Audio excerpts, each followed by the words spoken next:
दिव्यांग कला केंद्रातील दिव्यांग मुलांच्या आनंदासाठी काम, क्रोध, लोभ, मद, मोह, मत्सर या षडरिपूंचं दहन करण्यासाठी होलिका मातेला प्रार्थना केली जाते. तसेच एकमेकांना पर्यावरणपूरक रंग लावून समाजाला एक संदेश देण्याचं काम दिव्यांग कला केंद्राच्या या विशेष होळीच्या माध्यमातून संचालक किरण विष्णू नागती व संध्या किरण नागती यांच्या पुढाकारातून मागील 10 वर्ष सातत्याने होतोय. यंदाही दिव्यांग कला केंद्राच्या विशेष मुलांच्या या विशेष होळी व रंगपंचमीचं आयोजन करण्यात आलं होतं. मुलांच्या मनसोक्त आनंदासाठीच्या उत्सवाचं आयोजन करण्यात येतं असं संचालिका संध्या किरण नागती यांनी प्रसारमाध्यमांशी बोलताना सांगितलं. यावेळी दिव्यांग कला केंद्राच्या विशेष मुलांनीही आपल्या भावना व्यक्त केल्या. दिव्यांग बांधवांसोबत तुम्ही ह्या ठिकाणी होळी साजरी दिव्यांग कला केलेली आहे. केंद्राच्या काय वतीने सांगाल? दरवर्षी होळी साजरी केली जाते, काय सांगा?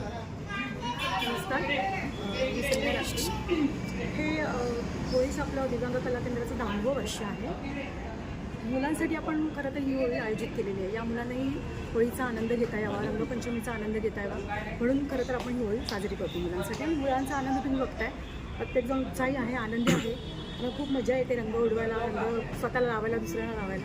आणि यांच्या आनंदासाठीच आपण खरं तर हे सगळं आयोजन केलेलं आहे. ओके. तुझ्या आवडीचा रंग कोणता? किती खेळणार रंग? हा पिवळा, किती किती आनंद होतो रंग उडवताना? खूप आनंद होतोय.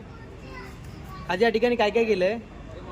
होळी साजरी केली, रंग उडवले, एकमेकांना लावले.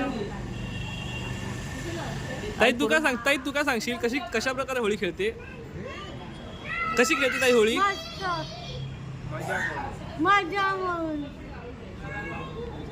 मित्र, काय सांगशील, कशी होळी साजरी केली आज?